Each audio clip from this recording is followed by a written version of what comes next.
Matric परीक्षा result को नहीं गुरुत्वपूर्ण सूचना देले गणशिक्षा मंत्री समीर रंजन दास। मंत्री कहते जहाँकि दशम श्रेणी खाता देखा कार्य संपूर्ण भाव शेष हो सारी और दशम श्रेणी रेजल्ट जहाँकि आपण मानकर जून मास शेष सप्ताह सुधा आपण मानकर रेजल्ट प्रकाश पाई जहाँकि छात्र छात्री मैंने bsc.odia.nic.in वेबसाइट रे सेमानकर रेजल्ट रोल नंबर दे देखिपारे। तेरे चलित वर्ष 5 लाख रु अधिक छात्र छात्री मैट्रिक परीक्षा देइछन्ति एवं एही परीक्षा ऑफलाइन माध्यम छात्र छात्री माने देथिले। मैट्रिक परीक्षा जहाँकि एप्रिल 29 रु मे 6 तारिख जाए चली एबे जहाँकि किसी विशेष सूत्र सूचना मिली आपण मानकर मैट्रिक रेजल्ट जून 20 रु जून 25 तारिख मध्य प्रकाश पाइबा जाऊँगी।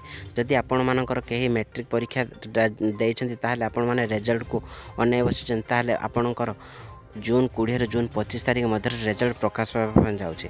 जहाँकि आम चैनल माध्यम आम सर्वप्रथम आपको कहूँ आपण मानकर रिजल्ट कौ दिन प्रकाश पाइबा जाऊँगी। ताहले आपण माने आम चैनल को सब्सक्राइब करने सहित पाखर आसुवा घंटी चिन्हटी को दबाई रखि था कहीं मैट्रिक रिजल्ट विषय किसी भी अपडेट आसले आम चैनल आपण मैंने सर्वप्रथम देखिपारे।